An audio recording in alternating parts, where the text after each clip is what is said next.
QT. All right, guys, thank you to the first Insights and Innovation series for this year and our fantastic partners, Torch.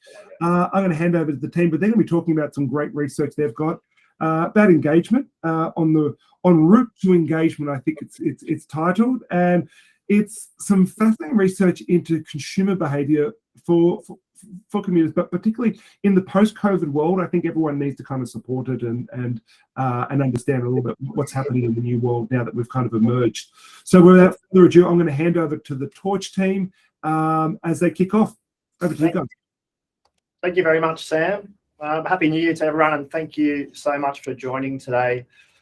We are going to run you through some really exciting commissioned research that we've undertaken late last year, just to further cement, I guess, the solid nature of not just out of home, but specifically transit media. So a quick introduction to the room as well. I've got Toby to my left, who is my business partner for the independent agencies. To my right, Aaron Morton, who heads up our sales team. And then to my far right, Ira, she heads up all our strategy, insights, and commercial. So yeah, we're going to be tiptoeing around some really great insight into a number of different things, which I hope you guys find valuable. Just leading into it, we just wanted to sort of position the Torch business in the market so that you guys have a bit of a gauge on who we are, where we're going, and what we hope to achieve. But in effect, we specialise in transit media. We have been doing so for in excess of a decade, and we kind of try to position ourselves as your trusted advisors / specialists in this space. And we're really excited to work with you this year. A quick overview of where we sit in the market. We cover pretty much the whole of Australia, bar one market, but looking to further cement growth within the domestic market. So we're really excited about that. We have so many different ways that we can help you achieve audiences and impact, reach, frequency. There's basically no pillar that we do not have that can assist you with brands trying to talk to basically lots of commuters every single day. That's a good little segue, Matt. Thank you for that. So I guess before we get into the research, which is obviously what we're here to discuss, quick recap on some of the primary ways in which you can look to think about our portfolio, because as Matt mentioned, it is quite vast and quite broad in terms of the different modes that we offer. But in effect, there are 4 key ways that you can look at buying Torch Media or partnering with Torch Media. There's obviously the reach pillar, impact, response, and connect. To quickly touch on this, your key reach driving formats are all of your portraits, external portrait sides, which we offer on our light rails in Sydney, in Canberra, also in digital format in Adelaide, as well as obviously our Eastern Seaboard train offering, and then Tasmanian out of home as well, which we also cover. In terms of impact, we're talking about those high visibility formats. So a lot of your full wraps, both again in Sydney, Canberra, and then your massive impact formats across the train network, such as those showcases and the showcases that you see below, pictured in that graphic just there on the Sydney Metro, which we offer as well. We also include our vessel takeovers within this pillar, if you will, because of the fact that it is 100% takeover of all media within the particular vessel or within that particular vessel that's purchased for any takeover. Response formats, these are perfect response drivers. Really, best way of thinking about this is all of our internal formats, which we offer pretty much across every mode. We've seen a 74% increase year on year in campaigns that are actually utilising QR codes within the creative. One space that we are definitely looking to do more with this year would be test and learn, specifically with things like this. So absolutely reach out to us if you are looking to do some test and learns, and particularly looking at ways of engaging and interacting with those kinds of direct response drivers. And lastly, pillar of success, connect. So this is really all about our experiential and activations. It's a space that we are going to be doing a lot more with this year. You'll be seeing a lot of great things from us, especially with World Pride coming up. There are some fantastic executions that we're going to be rolling out in all of our different commuter environments. So keep an eye on that.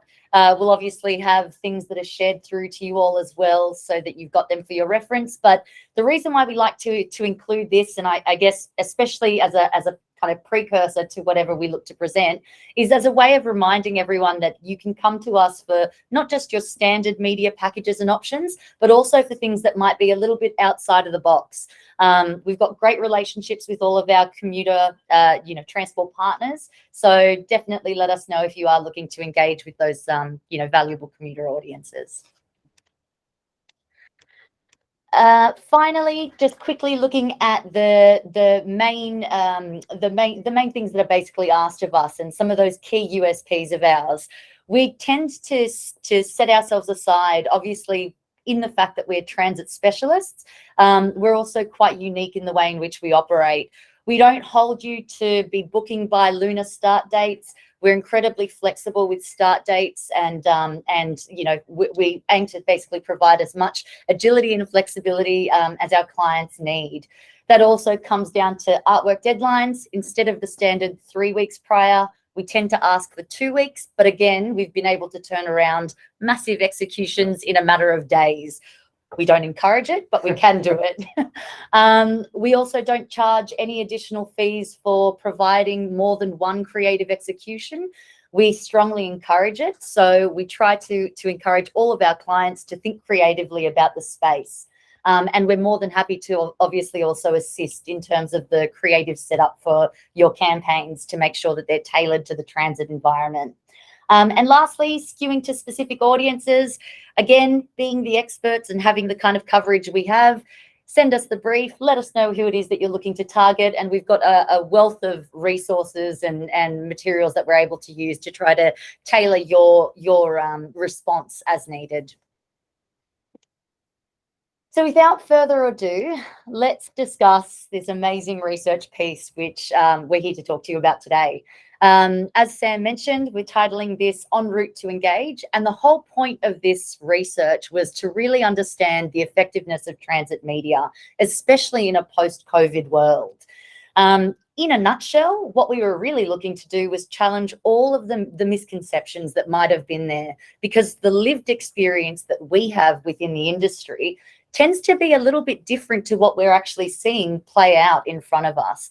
And it's really important for us to make sure that that's being communicated and that we're aware of what's happening, not just based on our lived experience, but what is actually going on in terms of those changes from a commuter perspective.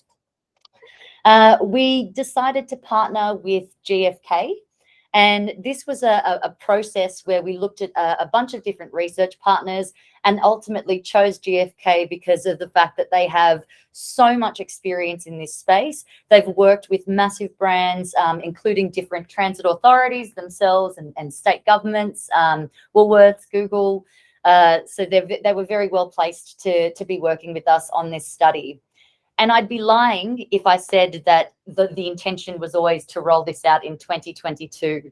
We actually have been working with GfK on this piece now since 2019. And the intention was to originally roll this out in 2020.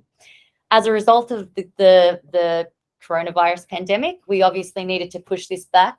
But the benefit of having done that meant that we were constantly reviewing the questions that we had come up with.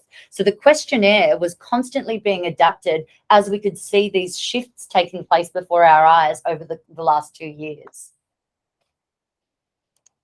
So we had three key objectives. Obviously, we have moved from a reach and frequency. How we wanted to provide a deeper understanding of that commuter audience across the various formats. So we wanted to profile who those people are that are traveling across the various modes, identify what they're doing as they're traveling, so the activities they're carrying out, etc., and wanted to understand their attitudes towards advertising. So the receptiveness, as well as their recall. And I guess the key thing is attribution and those actions that are taken during their commute or receptive to the advertising. Yeah. I should just point out quickly on this slide, so you'll note that we've included people who are travelling on trains, light rail, buses, as well as ferries. Although Torch Media doesn't currently have a bus portfolio, it is a space that we will be moving into imminently, hopefully. And it's for that reason, I guess, and because of the fact that we are the transit media specialists, it would be remiss of us not to look at including this within this national study that we've looked to undertake.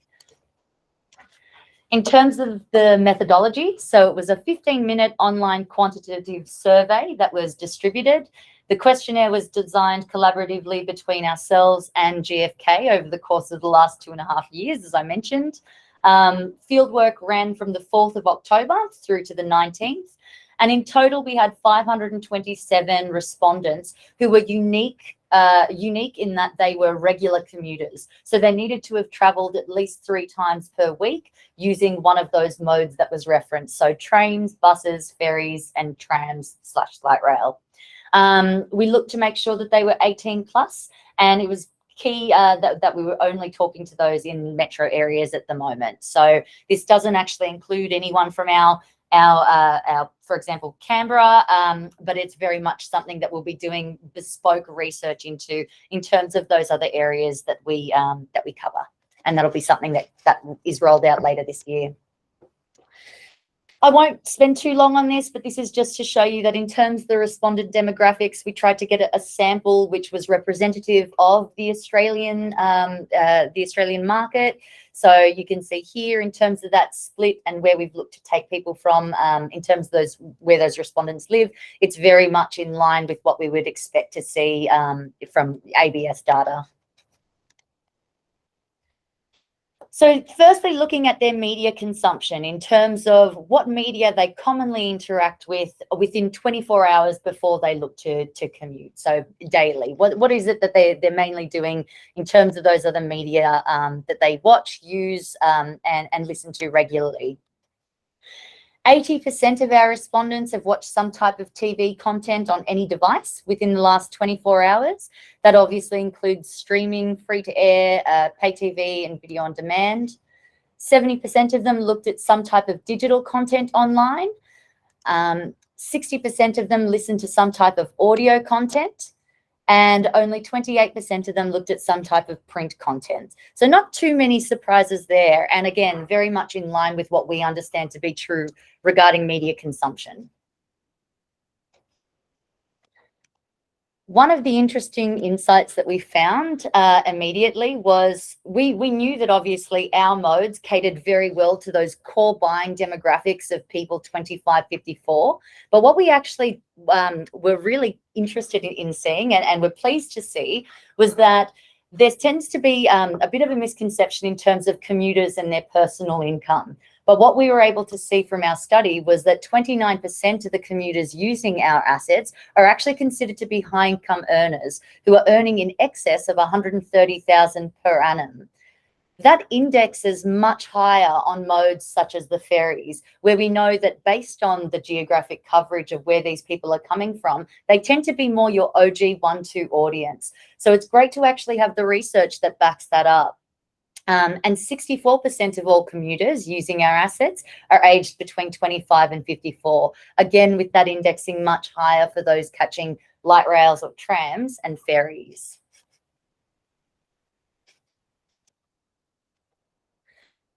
The most popular mode of transport in Australia are definitely the trains, with 71% of all people having caught a train within the past month. When we look at that in comparison to other modes, again, we know that makes sense, especially from the data that we're already able to see, which is easily accessible, which shows that trains and buses very much are the leaders across each, when we look at nationally. And then light rail, trams and ferries, not as much, not so much because of the fact that they're not available, obviously, in every market. 71% of those traveling are employed or have some type of employment, with 53% of them having been employed on a full-time basis. And on average, people tend to be traveling between 5 to 10 kilometres primarily in terms of how far they're actually traveling to and from for their primary commute to and from work.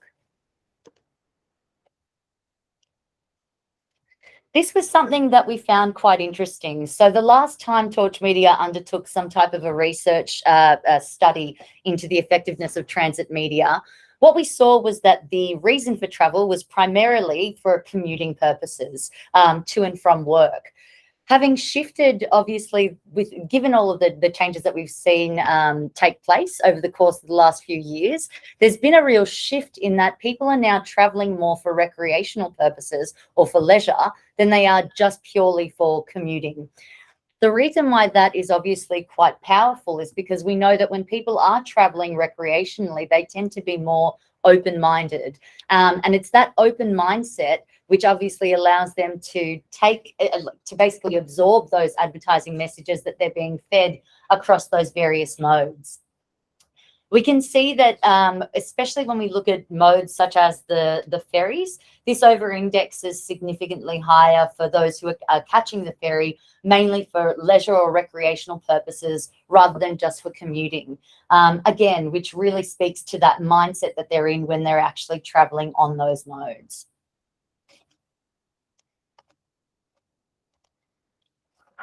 So as Ira mentioned previously about some of the kind of misconceptions out there through our lived experience, I guess, in the media fraternity, we've actually found that 52% have returned to working full-time in the office. And look, as mentioned, this study was done back in October, so I think there's probably quite a few employers out there that would have taken the new year as an opportunity to kind of, get everyone back into the office as well. So 52% is, extremely high in terms of working full time there, and we believe that would have increased from 2023 as well. So you've got that 35%, which is working that combination of both, which is the majority of media.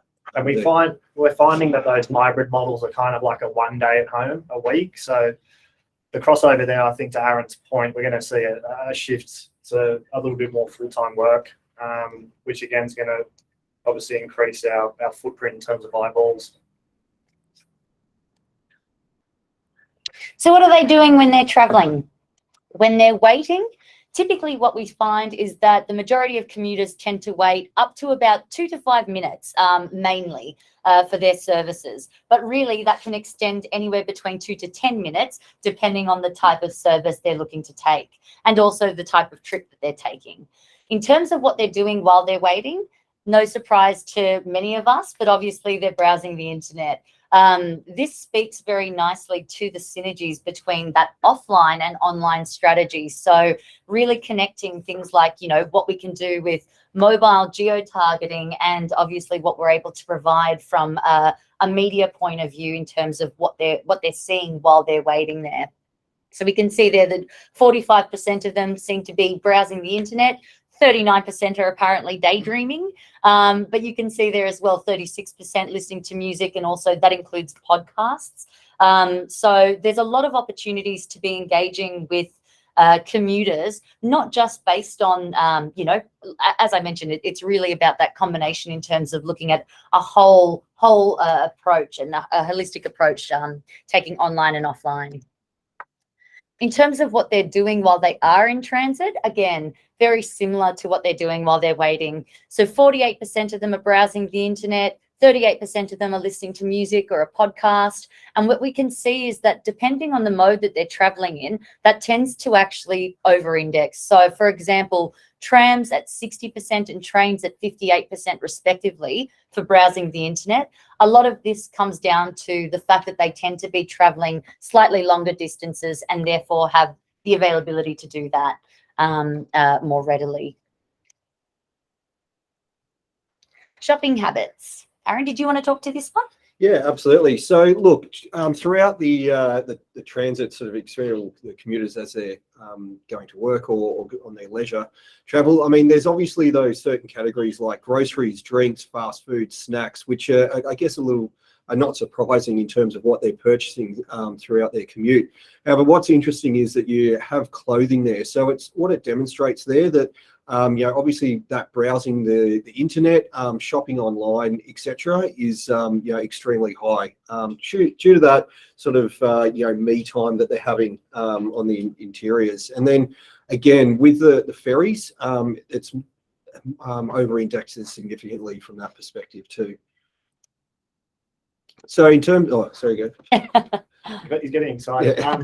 In terms of recall, we've seen this number, I think, over the years shifts up, down, left, and right. But this study's now really shown us the true value of recall in terms of unprompted understanding of seeing certain either panels or wraps or whatever it might be. The waiting areas have obviously changed with new infrastructure as well. So we're seeing these recall numbers climbing year on year, which is great, not just for us, but for the out-of-home industry as a whole. Yep. So 47% who recall the advertising unprompted within waiting areas. And then it would be 42% who are recalling the advertising unprompted inside their primary mode, which is particularly interesting, especially given the fact that obviously from an internal strategy point of view, or an internal point of view, this tends to be the cheapest or the most cost-effective media format out there. It's obviously the format where you're capitalizing on the most dwell. So you have that high recall and obviously quite a low CPM as well. So it's great to see that that's obviously quite an effective environment. And a great example of your point around QR codes and engagement. So we've seen a lot of this happening the last 12 months with that call to action. To Ira's point about the dwell time, you can actually then start determining, what people are actually engaging with, whether it's the creative or something that you're trying to push through from a retail perspective. So it's actually a really simple form of creative execution, but super strong. And I guess to put in perspective too, for example, a train has a capacity of 1,000 people.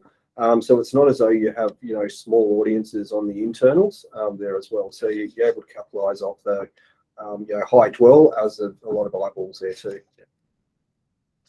But if there had to be one stat that we plucked out of this entire piece that we were the most proud of, or one area of this entire study that we were most happy to see, I guess it was around this in terms of the actual impact of the advertising and the effectiveness, because ultimately that's what we were looking to study and that's what we were hoping to discover.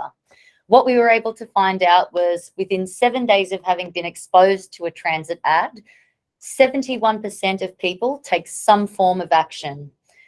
When we drill down a little further into this, what we can see is that 1 in 3 people go on to actually research a product that's advertised to them on transit formats. For 22% of them, the products or services that have been advertised that they were exposed to, which might not have been in their consideration set, suddenly does appear in their consideration set. And most impressively, for 14% of them, they actually go on to purchase a product or a service that was advertised to them on transit media. When that's in the event space, movies or events, we find that 10% of them actually go on to then book tickets that are being advertised to them. This talks to the high ROI that we're able to achieve from our formats and really the effectiveness of transit. When we look at comparative studies, especially across other mediums, looking at something like a 14% return, when we're able to see something like that within that 7-day period of exposure, is incredibly high when we're comparing that to even some of the studies that have been released around other different media channels. So knowing that this is specific to transit, not just all outdoor, this was something that we were really quite proud of because anecdotally we know this to be true. We understand that transit is a highly visible medium and it's also a highly effective medium, but now we finally have something that we're able to hang our hat on, and this is post-COVID data that we're able to talk to. So great results there, and obviously a real driver for us to be able to make sure that we're educating the market, and I guess, yeah, making sure that everyone understands the impact or the potential impact that their campaigns could have. Some of the top line impressions that our respondents had of transit advertising. So certain things that speak primarily to dwell, for example, the longer that they spend on transit, the more that they notice, for 59% of them. 53% saying that they would actually be okay with more advertising in this space, which is really interesting because typically speaking, especially when you're asking a question around advertising, whether or not people actually like to see more or less in a particular area or on a particular channel. Typically, we don't see that as being so high, but we can see that more than half of the respondents are saying that they'd actually like to see more of it. And I guess a big part of the reason for that as well is because it gives them something to do while they are traveling. It gives them something to interact with and something to look at. So 57% also agreeing that public transport is a good way to catch their attention, public transport advertising. And 67% of them that agree that some products and services are better suited to public transport advertising than others. In terms of which products or categories are best suited or are well suited, it should be no surprise, but travel and tourism comes up incredibly high, with 69% of people agreeing that this is very well suited to public transport advertising. The reason for this, which we know, is because tends to be more aspirational creative that's used, and there's that contextual relevance. So looking at contextually relevant categories, travel and tourism comes up strongest in terms of those that, or 69% of people who believe that that's a relevant category. But then you also have 49% who agree media and entertainment tend to be really good categories to be advertising in this space also. Again, because of that contextual relevance with them actively looking for something to do. So they have the time to be able to stream or to look at something and review a new podcast. So this is a really good space to be able to understand which categories may be more relevant than certain others in this area. Noticeability and receptiveness. When we got to the questions around noticeability in our survey, we didn't just want to ask the same question around how noticeable various formats are in comparison to others, because we know that that's been done time and time again. We were actually strongly encouraged by the team at GfK to overlay this with not just the noticeability, but also whether or not it's creating a positive brand impression. And what we found was that 34% of people believe that public transport advertising is not just highly noticeable, but also creates a positive brand impression. This comes, as you can see, based on some of those comparisons there in terms of advertising on, say, mobiles or computers and tablets, on radio. You can see that obviously performs very, very well, and in fact is just below advertising on TV and roadside billboards, which we know has the opportunity to create that same big brand impression. Did you want to talk to this one, Fish? Sure. So we've already seen a couple of examples of what we can do inside the various assets, but looking at this particular example, it just gave us the opportunity to look into, excuse me, a little bit more around what people are doing with their time. So uncluttered environments like light rail, ferries, we're finding that basically 25% of people are looking at advertisements inside transit spaces to pass time, and they see it as a distraction, from the way that they're traveling into work each day. Again, it's just another great touch point in this space. And that was something that actually came through, especially when they were providing their own feedback to us. So in terms of some of the direct quotes we received, it was exactly as Matt just mentioned. A lot of the feedback tended to be around how effective the advertising was because of the fact that they are in a captive environment, or that they have quite a long time to engage with the various formats. So the fact that while they're waiting around, it gives them something to read. We also had quite a bit of feedback regarding the creative and how powerful that can be within this space. So obviously simple messages that are creatively and graphically arresting tend to work particularly well, especially given that they're directly in eyesight, and again, we're talking to a very captive audience here. And that, to Ira's point, that's something that we can provide you guys with in terms of creative execution, almost like a do's and don'ts of our various formats, so showcasing how you can kind of paint the canvas. We find that's a very useful tool for brands that potentially haven't used out-of-home before / transit advertising. So that's something that we can put in our little toolbox for you guys to share should you have clients that are either new or potentially haven't used this space before.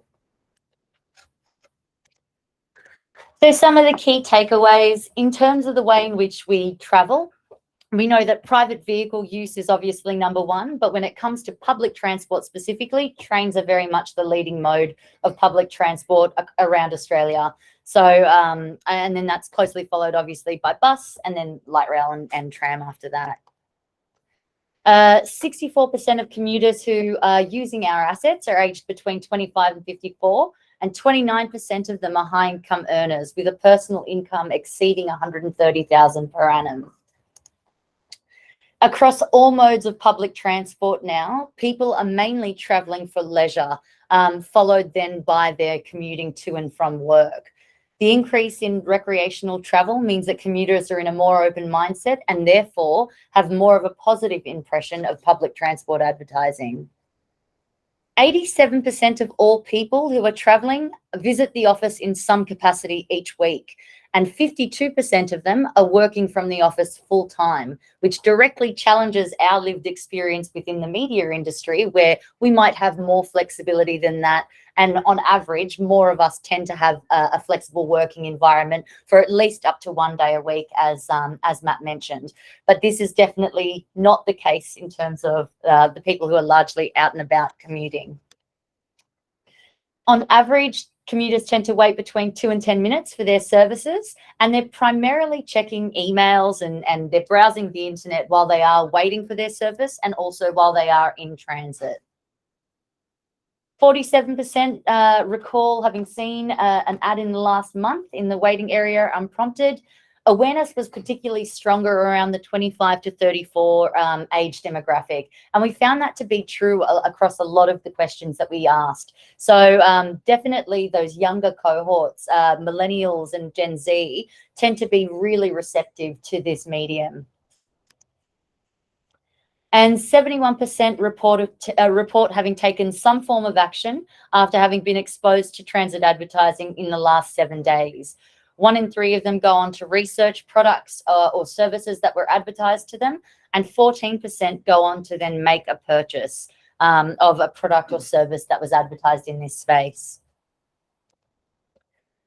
Obviously, today we spoke specifically about some of those key takeouts from the piece that we worked on with GfK. But Torch Media have got a wealth of resources and various things that we look to utilise in order to address both brief responses and also just speak to you about how we can best look to address your key target audiences. So please come to us with whatever your needs might be in terms of various insights that you're after, and we're able to help you out. And I guess that's it from us. Thank you very much. Thank you all. Thank you so much. Really insightful. Ira, are you suggesting that in the media industry we look at ourselves as examples rather than going to the great sphere? I've heard that 1,000 times every day, but it's so true. Guys, thank you so much, everyone, for tuning in for our first session of the year. Thank you to the Torch team for everything.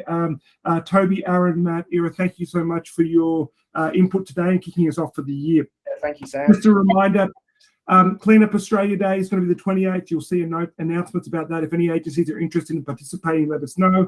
And the final point, Operation Kickoff. If you haven't got your tickets yet, get them. It's going to be the most important event for 2023. Thanks, guys, for tuning in, and have a great day. Thank Thank you. you. Thanks, guys. See you. Bye. Oh, when will the presentation be ready to share, guys? We'll send it through. We'll Yeah. send it through to you today, Sam, for that to be distributed. Okay. Excellent. Thank you, guys.